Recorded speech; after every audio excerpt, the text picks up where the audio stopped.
where he talks about كلمة طيبة. كلمة طيبة كشجرة طيبة أصلها ثابت وفرعها في السماء. What do we like to see in a tree? We like to see a tree that is, has good roots, grounded well into the earth, right? And then it grows nice and tall. ومثل كلمة خبيثة كشجرة خبيثة اجتثت من فوق الأرض. What good is a tree when it's uprooted from the earth? Then it's a liability. There's no good in it. It's a liability. It's not going to give you any fruits. It's not going to give you a shade.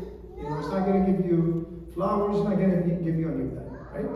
So here, when we talk about Allah subhanahu wa ta'ala tayyib, He is tayyib in Himself. His names are all tayyibah. His divine names and attributes are all tayyibah. His actions are all tayyibah. Right? He's the one who created us from nothing, put to our service everything that's in the heavens or on earth. Grant us endless bounties beyond comprehension. Prepare Jannah for those who are tayyibin. As you said, al-tayyibatu lil-tayyibin, al-tayyibuna lil-tayyibat. Right? So Allah subhanahu wa ta'ala is tayyib in every possible way. In Himself, in His divine names and attributes, in His speech, in His actions, you name it. Then He tells us that Allah tayyibun la yaqbalu illa tayyib. He does not accept except that which is tayyib. And in this context means from the deeds that are tayyib. From the words that are tayyibah. But here it talks about food and water. وَإِنَّ اللَّهَ means that the sustenance. وَإِنَّ اللَّهَ أَمَرَ الْمُؤْمِنِينَ بِمَا أَمَرَ بِهِ الْمُرْسَلِينَ. Allah subhanahu wa ta'ala commanded the believers with the same thing He commanded the prophets and the messengers. And Allah subhanahu wa ta'ala commands the prophets and the messengers with the best of orders, with the best of ways to follow. So, فَقَالْ يَا أَيُّهَا الرُّسُلُ كُلُوا مِنَ الطَّيِّبَاتِ وَاعْمَلُوا صَالِحًا. O messengers of Allah, eat from that which is tayyib. In the Quran, Allah subhanahu wa ta'ala says, وَحِلَّتْ لَكُمُ الطَّيِّبَاتِ وَحُرِّمَتْ عَلَيْكُمْ الْخَبَائِثُ. That's another way of defining tayyib. Tayyib, that which is good for you, right? Khabith, that which will harm you. That which will harm you. And that's why Allah subhanahu wa ta'ala made a rule in the Quran that anything that is considered to be khabith is prohibited. Okay? So someone says, well, I like this food. If it's halal, it's tayyib, it's good for you, you eat it. If it's haram, khabith, it's harmful for you, it's prohibited. Okay? So, يا أيها الرسل كلوا من الطيبات وأعملوا صالحا. ثم قال يا الذين آمنوا كلوا من طيبات ما رزقناكم. Any rizq that comes from Allah subhanahu wa ta'ala has to be tayyib. Otherwise, it's not rizq. Otherwise, it's not rizq. So, someone who drinks alcohol, God forbid, and says this is rizq from Allah subhanahu wa ta'ala, no, this is a lie. This is from shaitan. This is khabith. This is like one of the most hideous sins ever. Because when one drinks and loses their mind, they become like animals or even worse. Because animals still have a sense of direction. But this person loses every sense of direction there is. Right? That's why if you've ever seen images or videos of people who are drunk, they can't stand straight. They cannot walk straight. Sometimes they relieve themselves without knowing. Right? They do things that are just like, wow. Just totally unbefitting of an animal, let alone a human being. يَا الَّذِينَ آمَنُوا كُلُوا مِنْ طَيِّبَاتِ مَا رَزَقْنَاكُمْ. Rizq is more than just food and water. Okay? Your deeds are rizq. Your good spouse is rizq. Your good children are rizq. Your dhikr of Allah subhanahu wa ta'ala is rizq. Right? All of that is rizq from Allah subhanahu wa ta'ala. But oftentimes we limit the word rizq to what? Money. Al-malu wal-banuna zinat al-hayat al-dunya. It's like, that's my rizq. That's my rizq. It's like, no, your rizq is much greater than that. In fact, the material rizq is the lowest form of rizq ever. Imagine someone that Allah subhanahu wa ta'ala has given him the ability to memorize, understand, and apply the Quran. That is like the highest levels of rizq. That is the highest levels of rizq. Why? Because the Prophet ﷺ says, خَيْرُكُمْ مَنْ تَعَلَّمَ الْقُرْآنَ وَعَلَّمَهُ. The best of you, one who what? Learns the Quran and teaches it to others. So that is the highest form of rizq. The words of Allah subhanahu wa ta'ala, the speech of Allah subhanahu wa ta'ala is the best of dhikr. Is the best of dhikr. Okay? يا الذين آمنوا كلوا من طيبات ما رزقناكم. Okay? ثم ذكر الرجل. Then the Prophet ﷺ mentions a man. ثم ذكر الرجل يطيل السفر, travels for a long distance or for a long time. So يطيل السفر here the Prophet ﷺ is not criticizing the travel, to the contrary. You know, so on that the travel is what? In obedience of Allah subhanahu wa ta'ala. It's travel that which is halal. Be it for business, be it for Hajj, for Umrah, be it for visiting the Masjid al-Aqsa. May Allah subhanahu wa ta'ala liberate it from the Zionists and their evil. Soon, inshallah. Visiting their family members, visiting their parents, their children, right? That's all halal travel. Okay? ثم ذكر الرجل يطيل السفر أشعث أغبر. Ash'ath means ungroomed. You know, in the good old days, you know, there's no cabinet inside the airplane, inside the ship, or where you can just take a shower and groom yourself and dress your best. No. People travel on foot, on horses, on camels, right? So days go by and no one is taking a shower. Right? That's what Ash'ath, you know, Ash'ath means ungroomed, has not been taking care of himself. Aghbar. Aghbar means filled with dust. And that shows, this is a good time for the dua to be well received. When you show that your utmost levels of humility and in need of Allah subhanahu wa ta'ala. ثم ذكر الرجل يطيل السفر أشعث أغبر يمد يديه إلى السماء. And that's part of the etiquette, is that you raise your hands, right, and make your dua. And he says, Ya Rabb, Ya Rabb. Rabb here is what does it mean? Why come you didn't say Ya Ilah? You see the prophets and the messengers in the Quran, oftentimes they would say, رَبِّ قَدْ آتَيْتَنِي مِنَ الْمُلْكِ وَعَلَّمْتَنِي مِنْ تَأْوِيلِ الْأَحَادِيثِ رَبَّنَا آتِنَا فِي الدُّنْيا حَسَنَةً وَفِي الْآخِرَةِ. So it's always رَبَّنَا. Why رَبَّنَا not إِلَهَنَا?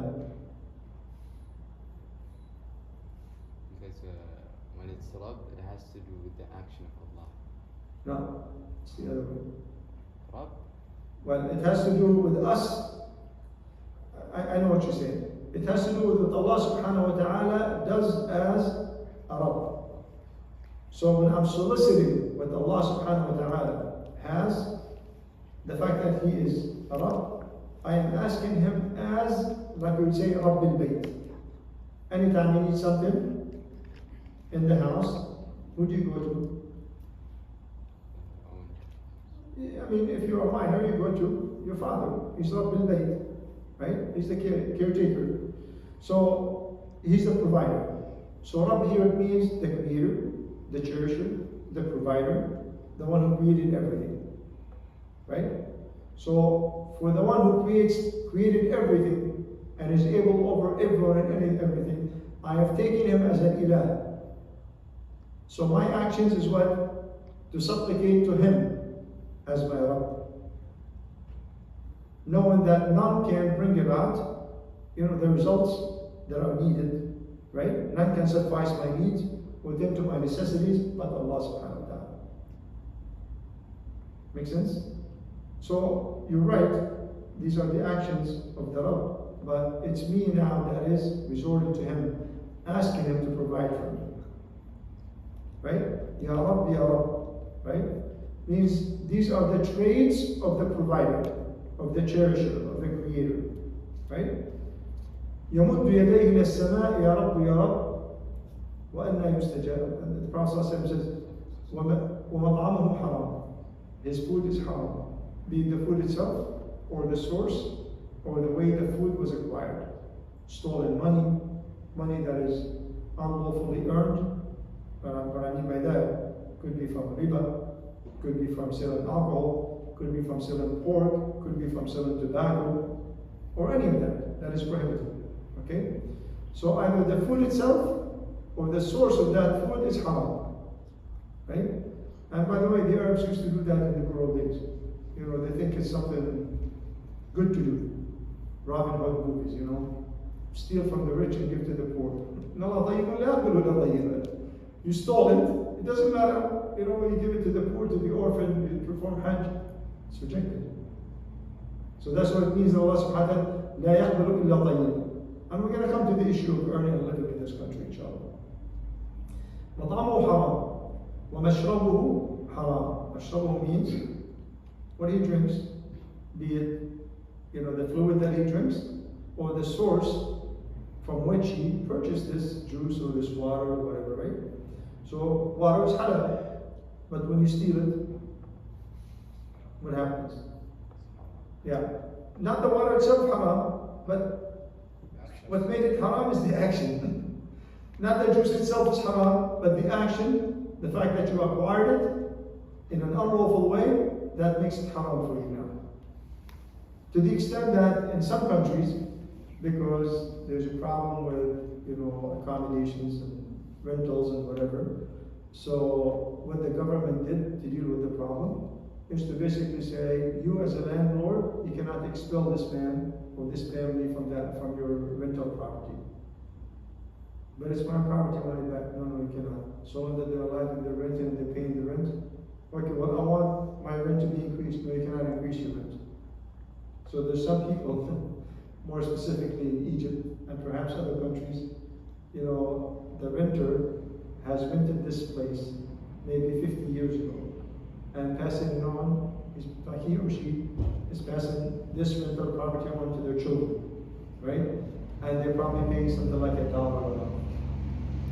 So this is where like the landlord is making dua, oh Allah, destroy my home. True or not? Right? So this is like praying is obligatory, right? But when you pray in a land that has been deprived from its from the rightful ownership or the rightful owner, then there's a question mark on that salah, and it's a matter of dispute among the scholars. Some said this, you know, the salah is valid, right? But the action is haram. And some say, no, the salah isn't accepted because it's been performed in a land that doesn't belong to you. Similar to the water, you stole the water to perform wudu. You stole the water to perform Hajj. I'm saying you stole the money to perform Hajj or Umrah. Right? How's your Umrah going to be accepted? We can't say that Umrah is haram, or Hajj is haram, or water is haram, but it makes it invalid because in Allah tayyibun la yaqbalu illa tayyibun. Okay? مطعمه حرام ومشربه حرام وملبسه حرام. His malbas means his garments. Okay, so if one wears silk, we're not talking about synthetic silk, right? Because synthetic silk really, I would say, for my understanding, it's a shubha. Why? Because it's trying to emulate something that is forbidden for you to wear, right? But better stay away from it. Because we as Muslims are required to what? Stay away from the shubha. That would sort of like, with the earnest, you know, questionable reputation, right? One example is when the Prophet ﷺ was walking with one of his spouses, and then he passed by a couple of the companions, and then he said, this is Sophia, this is my wife. So they said, the Prophet of Allah would never doubt you. He said, yeah, but I'm going to leave, and your shaitan is going to be with you. Right? So you start thinking about it later, your shaitan will come to you. Who's that woman that was with the Prophet? Right? So stay away from the shubha better. مطعمه حرام, مشربه حرام, ملبسه حرام, وغذي بالحرام. غذي بالحرام means the body's been nurtured with that which is haram. And in another authentic hadith, أيما جسد يعني نبت بالسحت فالنار أولى به. Whatever body that has been nurtured with suht means that which is haram, the hellfire is more worthy of it. Right? So here the Prophet ﷺ says, فَأَنَّا يُسْتَجَابُ لَهُ. How likely or how unlikely that this dua will be well received. But notice the etiquette of the dua, which tells us that when you are on one journey, especially that which is halal, you make a lot of dua. Right? You make a lot of dua. When you feel like, you're ungroomed, you're like feeling down, you make dua. More likely to be able to receive. Right? There's a hadith that the scholars basically comment on, يا معاذ أطب مطعمك تكون مستجاب الدعاء. They said that this hadith لم يثبت. The meaning is correct, but I'm talking about the hadith itself. So, فأنى يستجاب له, some scholars said most likely the dua will not be received. Right? Or it's a very unlikely possibility that the dua will be received. Right? So some say the dua will not be received. Some will say it's an unlikely possibility. Wallahu ta'ala a'la wa a'lam. But it just tells us that we need to ascertain that when we feed ourselves, our spouses, our children, right, that needs to be tayyib. So now you look at how many jobs around the world, particularly in the Western world, that are actually lawful.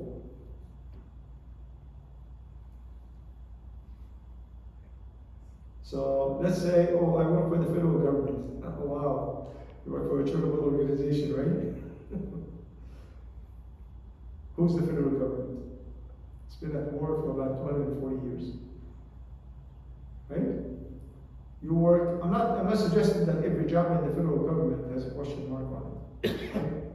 But I recall the story of Ahmad ibn Hanbal in the fitna of Khalq al-Quran. Right? And Amir al-Mu'mineen back then was al-Mu'tasim. Right? And al-Mu'tasim insisted that the Quran was created.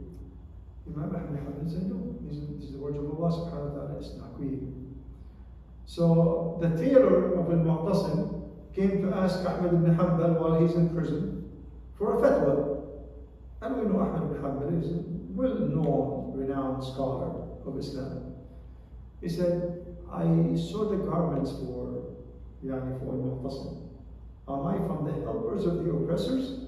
He said, no, you're from the oppressors themselves. Let's bring it down to our level, inshallah. Someone owns a 7-Eleven. Okay? Many Muslims own 7-Elevens. Right? What are they selling? Among the things that they sell, lottery tickets, pork, tobacco, what else? Alcohol in some of them, yes. That's all haram. Okay? Let's move on to transportation. Some people do Uber on the side, or as a full-time job, or they do limo service, or any of that. The question is, where are you transporting people to? If someone's going to the airport, no questions. Right? Wherever they travel, I'm not required to ask what their destination is, right? Or what they're going to do. But if someone wants to go to the bar, you can't say, I'm just giving them a ride. You can't do that. Right? I'm sorry? We don't know it. Where they're going. Well, you see, there's Google Maps, there's GPS, and when they make the call, they tell you where they want to go. Especially on weekends, night. Yeah, on weekends. If they're going to a restaurant, it's a different story, right? Yes. But if they're going to a bar, you can't take them there. Question. You just mentioned that the restaurant, if they go to a restaurant, what's the difference between a restaurant and a bar? Because most of the restaurants, they sell alcohol. So Okay. I don't think there's a difference between our That's a very good question. Okay, so before, they had, and they still do, nightclubs. Right. So that's considered a bar, right? Or disco, or whatever you want to call it. But now, you go to a restaurant, right? And almost every restaurant has a bar, Right. right? But it's not called a bar. Now they use the term sports bar, Yeah. which means a lot of big screens, a lot of alcohol. That's why they give it that name. But if someone goes to a restaurant, just make sure you don't sit next to the bar if you go to that restaurant. And it's better to go to a halal restaurant.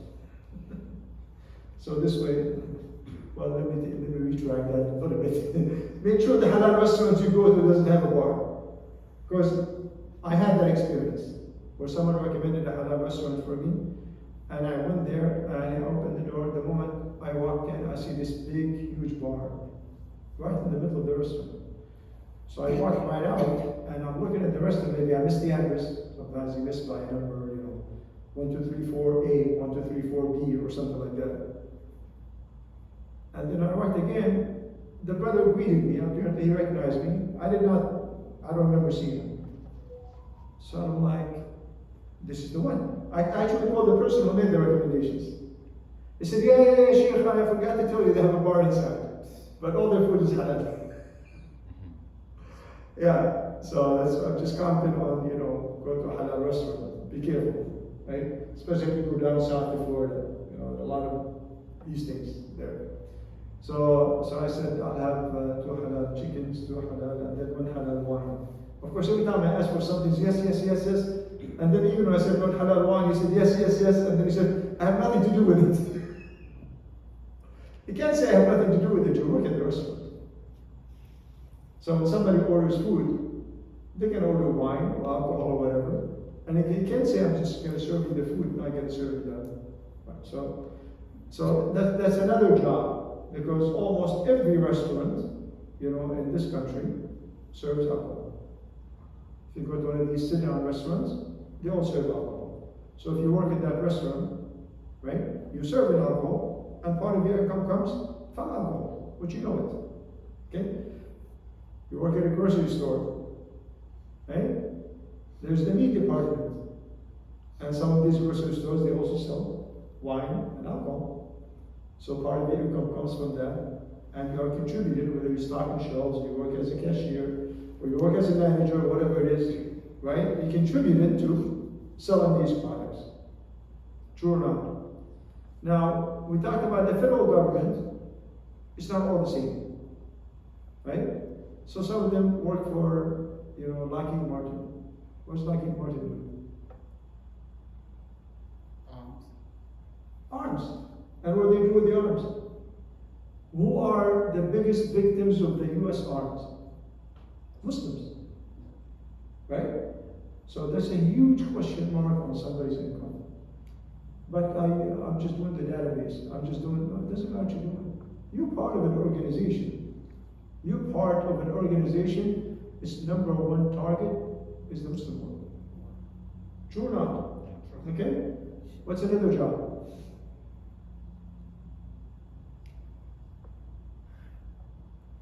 I work with the local government, and we do the design sometimes. You do the design of what? Construction. Construction, okay. And sometimes there are churches. They have to put the church in. It has to come to us, and we have to review it, stamp it, put the look. That's a huge number. Yeah. That's a huge number. You're building a place where people devoted to companionship in Allah subhanahu wa ta'ala. That's their devotion.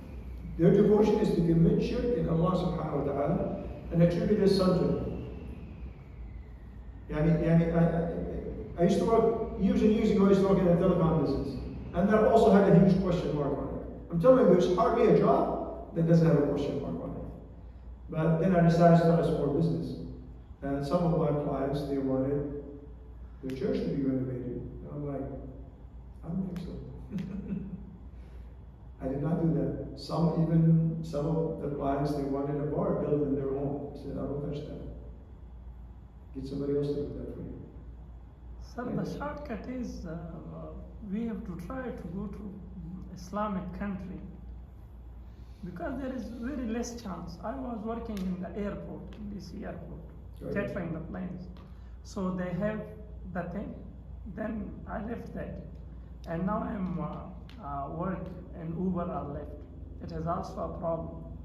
So if you go to data centers, for example, networking or cabling, maybe there is also a question mark.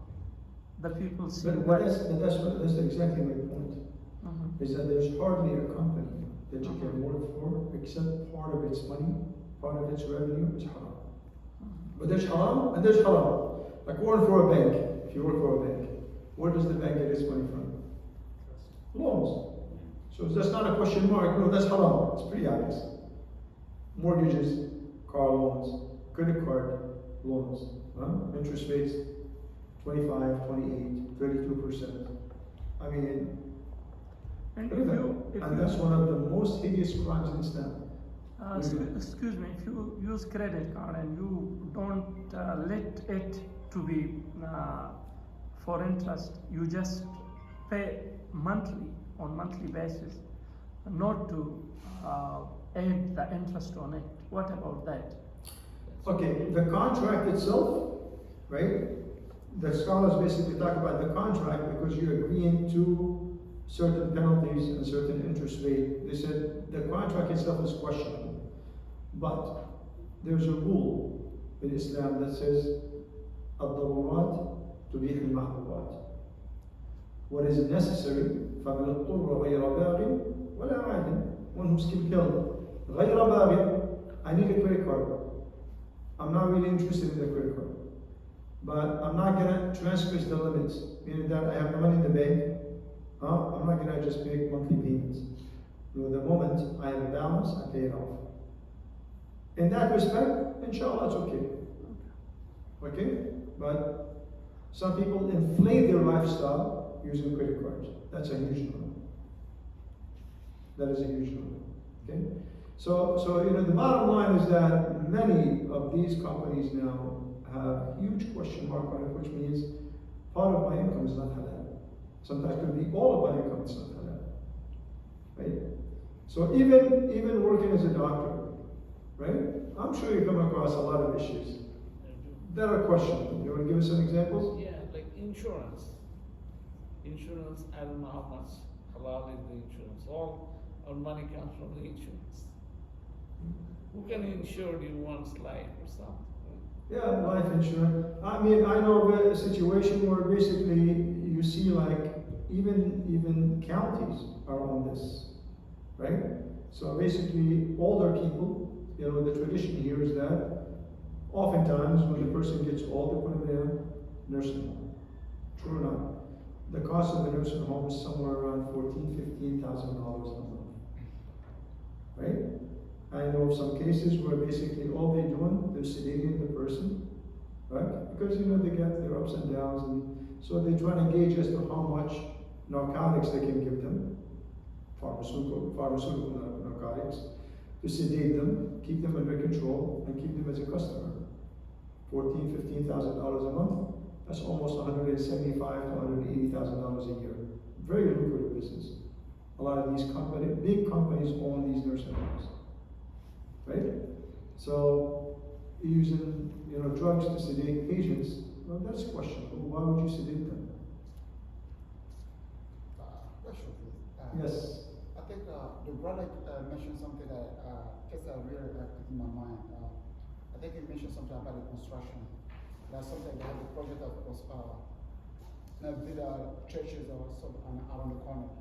So I'd like to know if the church or building the church is a really question mark. The reason why I'm saying Is that what? a real question mark.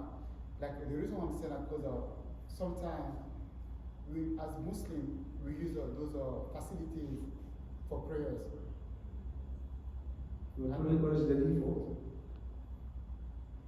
What is the default? Yeah, and I definitely I know that's the reason because This is something similar to I went to like one community center one time, and I just observing people here do Like, salat I'm al-Jumu'ah. using 70% alcohol for like cleaning the wound.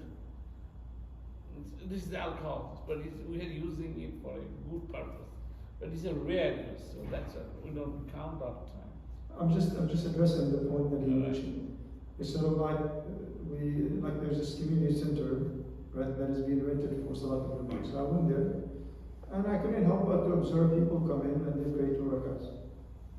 Right? We come to the masjid, we pray what? 2 rakats. Yeah.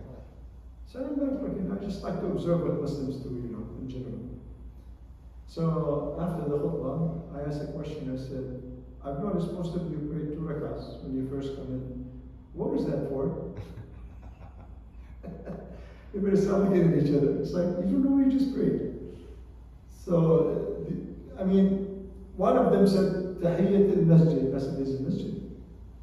He said, Musalla, because we said, I said, yeah, it's Musalla now. At night, it could be a ballet dancing class. It could be a party with alcohol being served. It's not a Musalla. It's a little place to, you know, do. So we need to think about what we do. We need to think about what we do.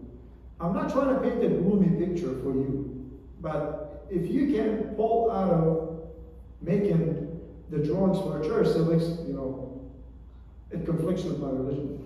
I can't, you know, because this is like, it doesn't get any worse. It's a place of shirk. It's a place of shirk. And the fact that once in a while it's used as a musalla doesn't justify it. Yeah, but I try my best to avoid it, but like we do have it sometime. I try to skip it, but I don't know. Can you raise the religious flag, say, look, my religion does not permit me to build a church for you? Sometimes it's not like liquor. Can't do that. Liquor store. Oh my God. We try to avoid it, but we see some other Muslim that they have to do it. If I avoid, somebody else has to do it in that another Muslim brother or sister. You know, akhi, look, you're not responsible for other So like others. let's say like even the environment we work. You see, You know, akhi, I cannot make halal what Allah subhanahu wa ta'ala made I halal. know. Anything that what did Allah subhanahu wa ta'ala say about zina? He said, do not commit zina? No, he didn't say that. He said, وَلَا تَقْرَبُوا الزِّنَا. Huh? So we talked about, for example, if you are in the farming business and you grow nice, beautiful grapes, right? And everybody comes to your store, everybody comes to your farm, and they buy grapes. Alhamdulillah, that's all good. Now you know, there's this guy down the road. He takes the grapes and he turns it into alcohol, wine. It's prohibited for you not to sell them. So, but I'm selling grapes. Now you know what he's doing with the grapes. It is prohibited for you to sell the grapes then. I don't make the rules, I'm just sharing information with you. Yeah. If there's any way you can get out of this, then you're fine. Anybody who works for an insurance company. Insurance, the way they are selling insurance, is prohibited according to our deen. So if you're working for an insurance company, all of your income is unlawful means. And when you pay insurance for car, for rental apartment, Well, there is the part of insurance where you have to have, no matter what, right? And you know, some scholars have different opinions about the subject matter. I'm not here to settle it. I'm not here to settle this. Make sense? But you got to think of a position of a job in the Western world, which is pretty much built on capitalism. Means that any value system, any principles, any reservations you have, it doesn't mean anything to us. We're here just to make money. It doesn't matter how. Sure. I want to take you again to the, because I'm concerned about most people says driving an Uber driver, Muslims, if you see it, especially they don't have any professional jobs. Mostly it's compared to Islamic things. So they can pray wherever they stop by. Mostly they doing it. The main job they doing is Thursday, Friday, Saturday night. The purpose is people going out, where they going. But if you find out where they going, this guy, you feel it when they going. These people when they coming out, the way they dress tells you where they going to. You don't have to ask. Yeah, that's the point. So Right. I'm talking about the destination. Yes, destination. Yeah, Right. I'm So- gonna come to that point. Right. So if someone is calling an Uber person to pick them up from the nightclub and take them home, yeah, I'll take them home. Why? If I don't take them home, they may die. They may end up sleeping on the street. They may get right. But from home to the nightclub, no. you cannot refuse it then. But Uber, you can look at the screen Yeah, where that's- you have to drop. You get the invitation. You Those- can reject it. Sure. How many people I mentioned it in hadith or in a hadith, people so the one who carry one drink and then 7 that are being cursed seven, when it comes to exactly, alcohol. those people. Yeah. So which put we're gonna put him with the which one this person? The one who carry take him show him the place. He's one of this is even worse. Ah. I mean, when somebody goes to a nightclub, Uh-huh. to drink alcohol, they're not just drinking alcohol. Well, we didn't tajassus. We don't know his. We're doing tajassus. They're not going to do qiyam al-layl, brother. No, They're not no, going to no. a Quran or a circle of knowledge. We know what takes place in nightclubs. Yeah, but if he drink or not, we don't know. I know if he's going there. He's He's going to give dawah. No. What? Something speak for, أخي, إنما الأعمال بالنيات, that's for the good deeds, not for the bad deeds. So one who is drinking alcohol, but my intention is not to drink. Can't say, one who stole, my intention is not to steal. No. Huh? But إنما الأعمال بالنيات goes for the good deeds, not for the bad deeds. The bad deeds, نحن يعني عمر رضي الله عنه, he said the Prophet ﷺ passed away. So now we don't have wahy. So نحن نحكم بالظاهر. We judge by what's obvious. If someone says, I'm going to another club, imagine God forbid your son is telling you, I'm going to another club. What are you going to tell him? Well, maybe he's going.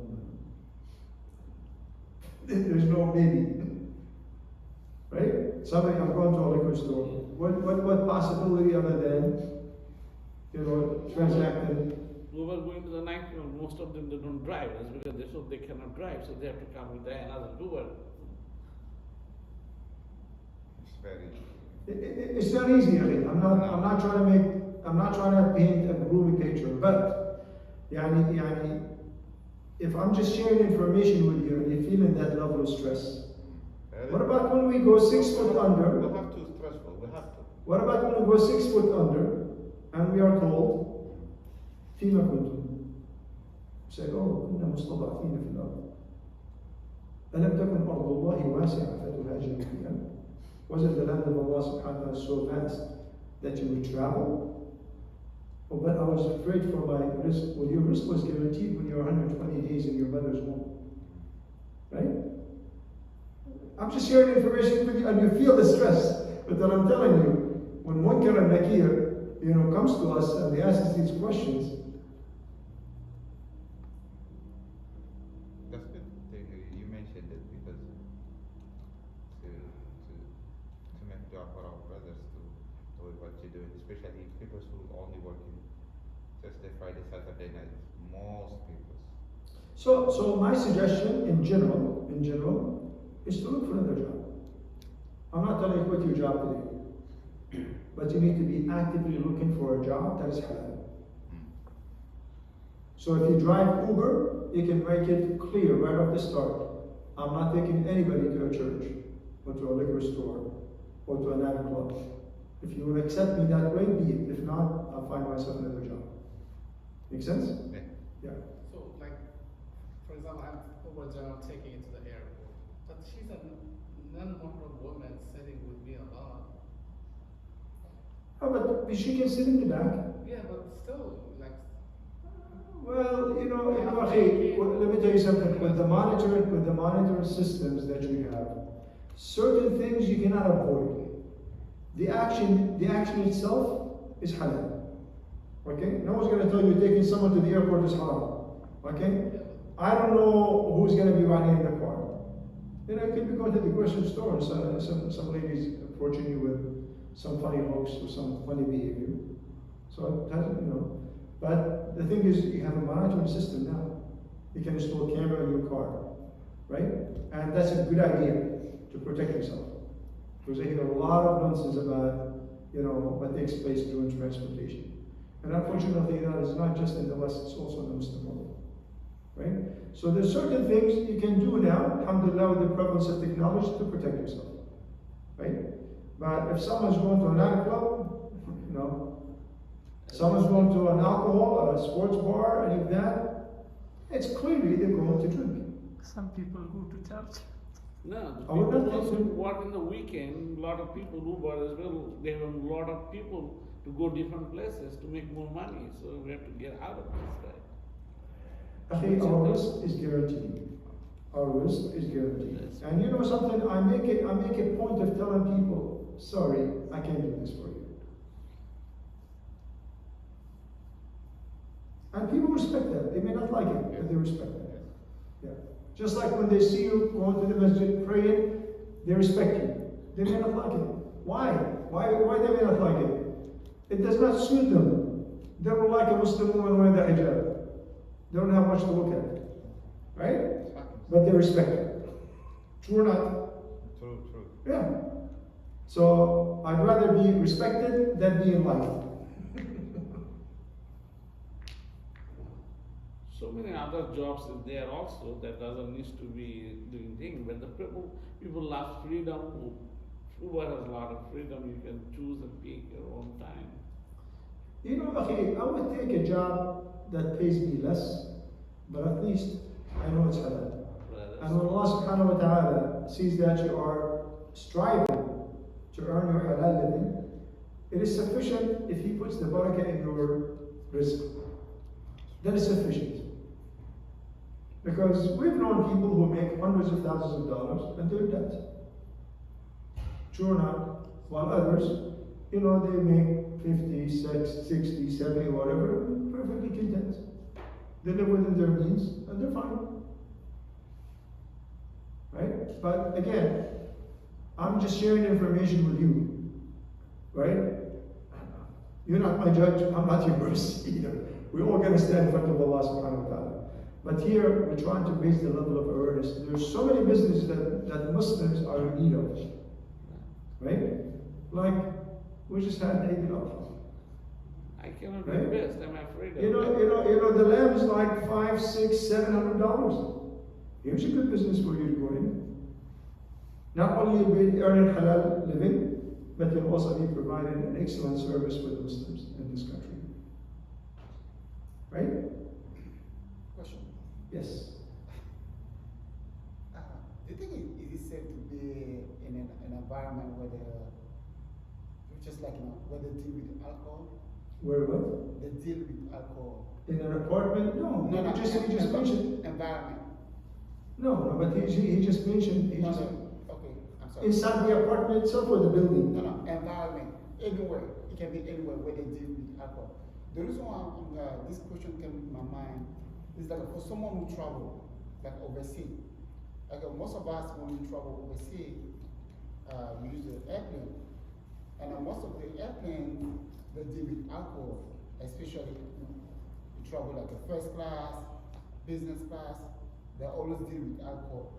So for someone who travel in an airplane, I think that the person is using an environment where they But deal with that is different.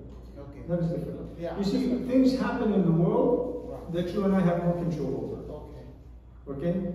It doesn't mean we know they serve alcohol on airplanes. I did not choose that person who's drinking alcohol to sit next to me. But sometimes they're open seats, right? If they want to drink, I just move. If I'm able to. If I can, la hawla wa la quwwata illa billah. What can I do? Right? Yani, for example, right?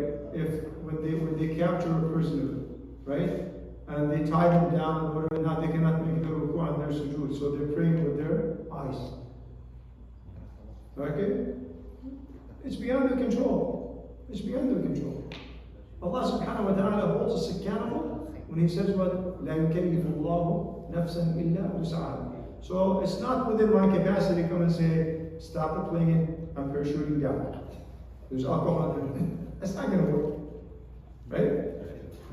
But we're talking about when you voluntarily go to an event. Right? Like when I used to work in the telecom business, like you go to any event, alcohol, that would be like the light stuff. Then I decided, this is not for me.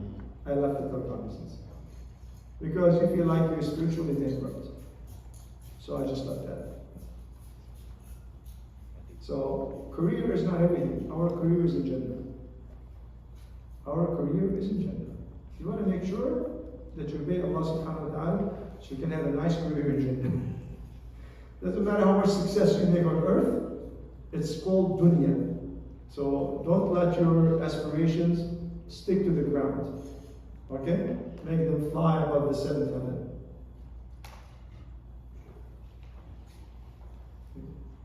It's just, unfortunately, most people now are just attached to their wealth.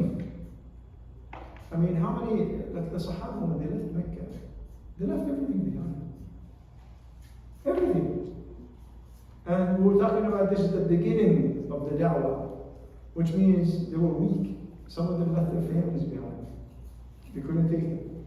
Right? They left everything for the sake of Islam.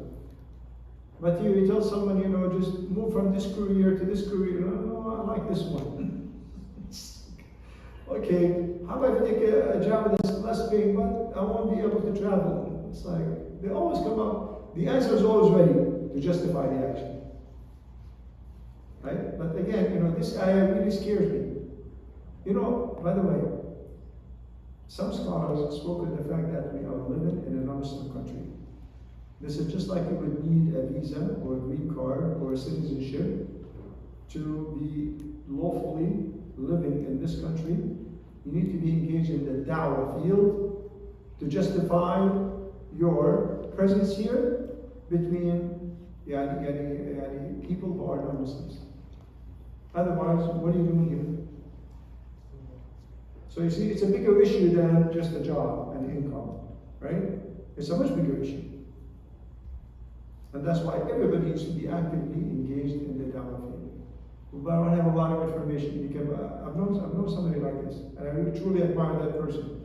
He said, I really am not an eloquent speaker, I don't have in-depth knowledge, but I've been recommending these books to give to non-Muslims. I said, that's excellent. That's good. Because you shouldn't be talking to people about Islam if you don't know what you're saying. Right? But when you give them books to read, alhamdulillah, that's a good thing. So he's spending from his money, buying the books, distributing the books, making the effort. He's engaging in our field. Right? How many people, Muslims, come to this country and they lose their children? One generation, two generations, you start hearing the kids, my dad used to be Muslim. My grandpa used to be Muslim. I met, a Palestinian family not too long ago. I'm talking to the guy, throwing some Arabic words here and there. Nothing in Arabic. I'm like, what?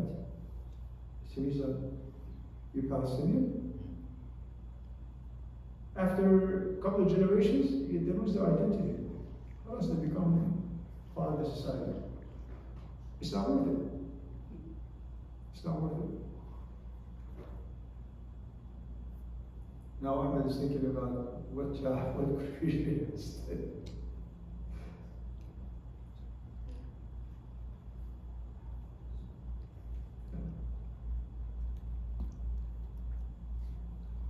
Can't stop looking at it. Wallahi, I'm telling you, according to the authentic hadith, it's never the case that you let go of something for the sake of Allah subhanahu wa ta'ala, except that He replaces it with that which is better.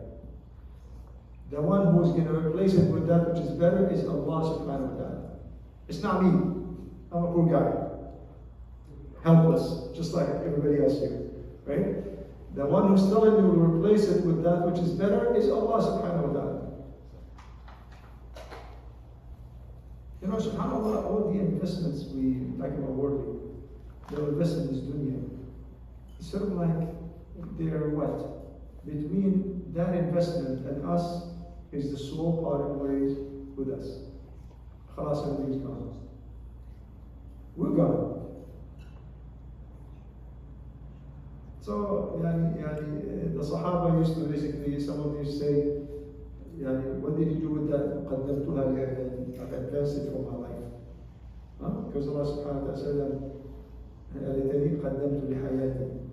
قدمت means I put forward things for my life. Means that this is just a visiting place. Just a temporary holding place. قدمت لحياتي means I'm going there to grab it, to see it. Just like, people sit for retirement. I stopped doing that. I'm not saying, you should never do that, because I see older people and I'm sure you've seen them, in their 70s and their 80s and whatever, you know, half of their calendar is like doctor's appointment. This doctor, therapy, you know. It's like, is this what people like really concerned for retirement? I'm also worried about like a lot of people, they keep their retirement money like almost like $1 million, 500K, and they don't give their like interest. You know, they have to give the zakat of this thing. They cannot afford it now. You get a basic account. The way you pay account with 401k plan or pension plan or whatever plan you have is that if you were to take all of it out when the time comes for zakat, let's say you have $500,000. Okay, if I cash it now, I'm going to pay penalties, taxes, okay, $150,000. So what's left? $350,000. He pays account with that. Exactly. They don't give their effort. They say, oh, I'm going to write a will when I died, and I said, oh, you. A few of my friends, they're very religious, and they said, oh, I cannot give it now. I made a will when then oh, I said, you are alive, you cannot give it. Now when you die, that is a will. You see, you don't give it when you die, it's taken away from you. We're done. That, no, I said, You have no saying. That's why I said I don't make zero in my 401. And that's what's mentioned in the hadith. You know, a person's life would be now seeing death and they say, this is for this person, this is for this person. No, it is. Who are you to say anything now? This was, you were just the temporary holding place for the funds, and now your soul is parting ways with the body, now you're a liability. Now we're going to pay for, you know, washing the body and shrouding the body and burial arrangements, right? So who are you to say this is for them? Allah subhanahu wa ta'ala took it upon himself to divide the inheritance. Right? So it's not you, it's not me, and nobody else. Yes, you have some say in maximum 1/3 of what you have. الثلث والثلث كثير. You know, 1/3 and 1/3 is a lot. You know, again, I'm just really sharing this information for us to raise the level of awareness that we live in a non-Muslim country. Okay, and there's a lot of un-Islamic things that takes place, but certain things we cannot control, others we can. So simply because I've known one person who used to work for an insurance company. May Allah have mercy on his soul. He passed away last year. And he woke up. He said, what am I doing? All of my money is from insurance. So he went for Umrah. And he said, he made a lot of dua. Allah help me, get out of this. And Allah subhanahu wa ta'ala helped. It did not affect his lifestyle at all. He's just like, you know, and he was a person who surprised up with.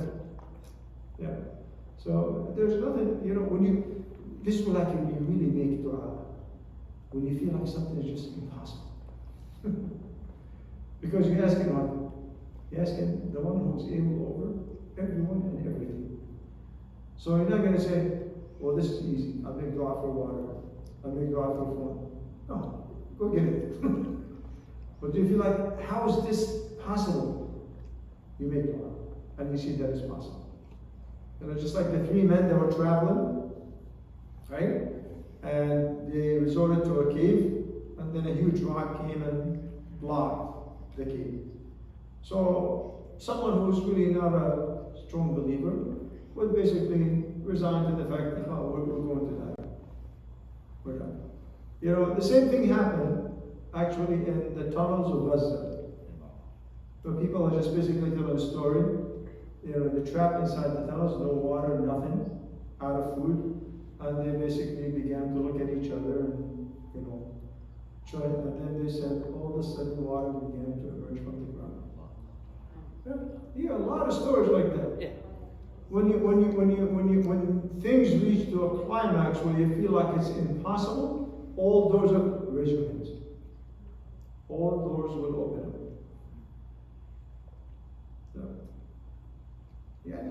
SubhanAllah, Allah subhanahu wa ta'ala, this issue of risk is very, very perplexing. And it's nothing, the fears that we have, and anxieties and insecurities are from Satan, nobody else. Imagine, you as a fetus, right? You're just barely it can even be seen under the microscope. And your risk is coming to you, right? And then you become a month old and 2 months old and you're completely helpless. Your risk is coming to you. And then you are born, can't move, can't turn. Your risk is coming to you. And now you become a strong person and you're out there with a lot of skills and earning money and facing all these anxieties. It's like, subhanAllah.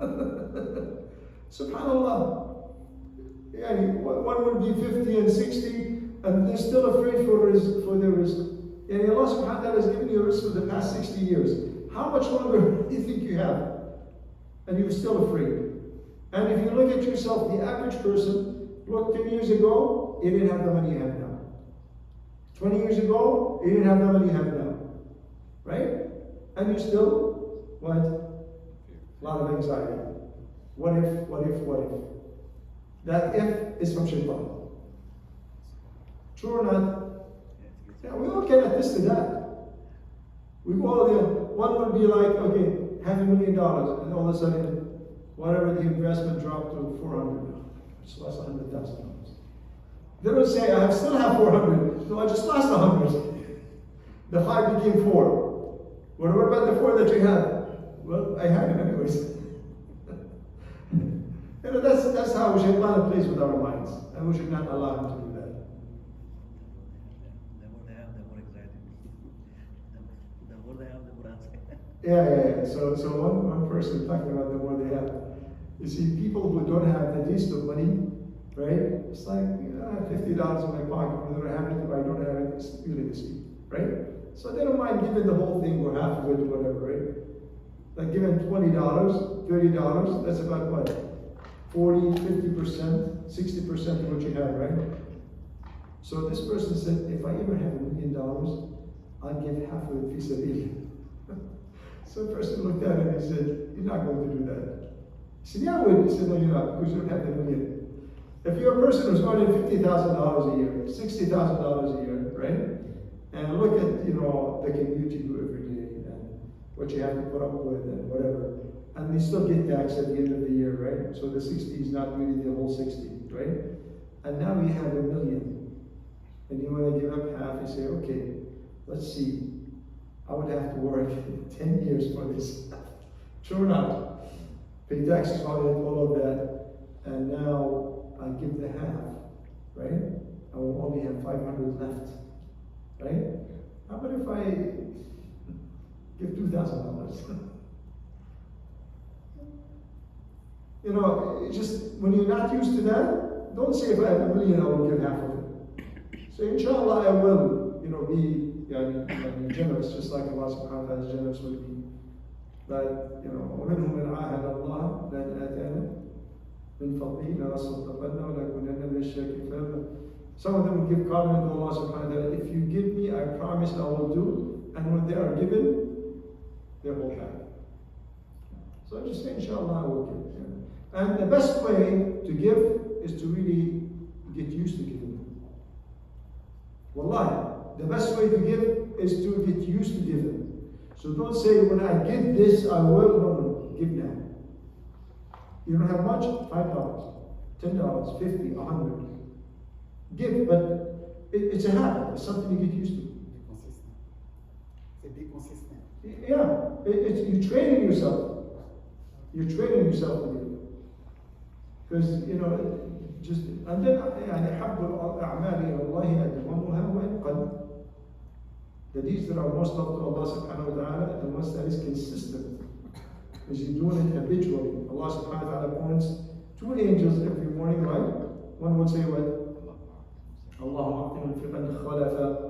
And the other would say what? Allahumma a'ti mumsikan talafa. By the way, we all love our wealth. Allah subhanahu wa ta'ala says, Al-Malu wal-Banuna zinatul hayat ad-dunya.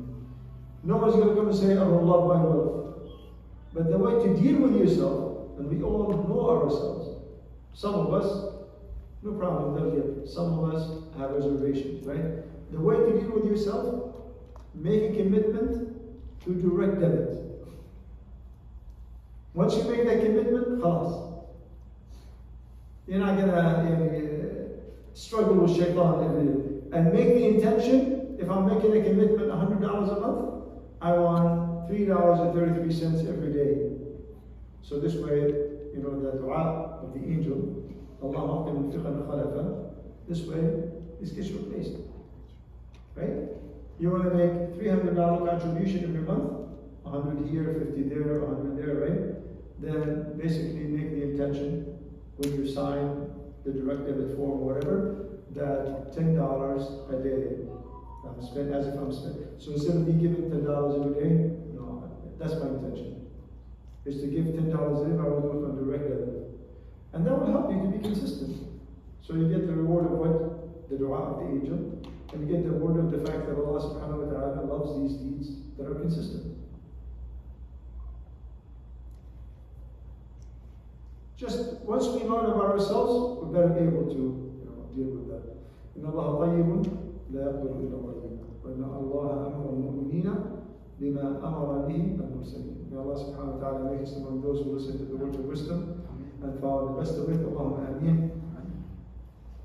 اللهم اهدنا فيمن هديت وعافنا فيمن عافيت وتولنا فيمن توليت وبارك اللهم لنا فيما أعطيت وقنا واصرف عنا اللهم برحمتك شر ما قضيت فإنك إلهنا مولانا تقضي بالحق ولا يقضى عليك إنه لا يعز من عاديت ولا يذل من واليت تباركت ربنا وتعاليت اللهم يا واصل المنقطعين صلنا إليك اللهم اجعل لنا عملا صالحا وصلنا إليك اللهم إنا نعوذ برضاك من سخطك وبمعافاتك من عقوبتك ونعوذ بك منك لا نحصي عليك ثناء حسنا أنت كما أثنيت على نفسك اللهم اسألك الرضا بعد القضاء وبرد الحياة بعد الممات والنظر إلى وجهك الكريم في غير ضراء مضرة ولا فتنة مضلة إنك ولي ذلك والقادر عليه ربنا آتنا في الدنيا حسنة وفي الآخرة حسنة وقنا عذاب النار وقنا عذاب القبر وقنا فتنة المحيا والممات وقنا فتنة المسيح الدجال ربنا آت نفوسنا تقواها وزكيها أنت خير من زكاها أنت وليها مولانا سبحانك إنا كنا من الظالمين لا إله إلا أنت سبحانك إنا كنا من الظالمين لا إله إلا أنت سبحانك إنا كنا من الظالمين سبحانك وبحمدك عدد خلقك ورضا نفسك وزنة عرشك ومداد كلماتك سبحان ربك رب العزة عما يصفون وسلام على المرسلين والحمد لله رب العالمين.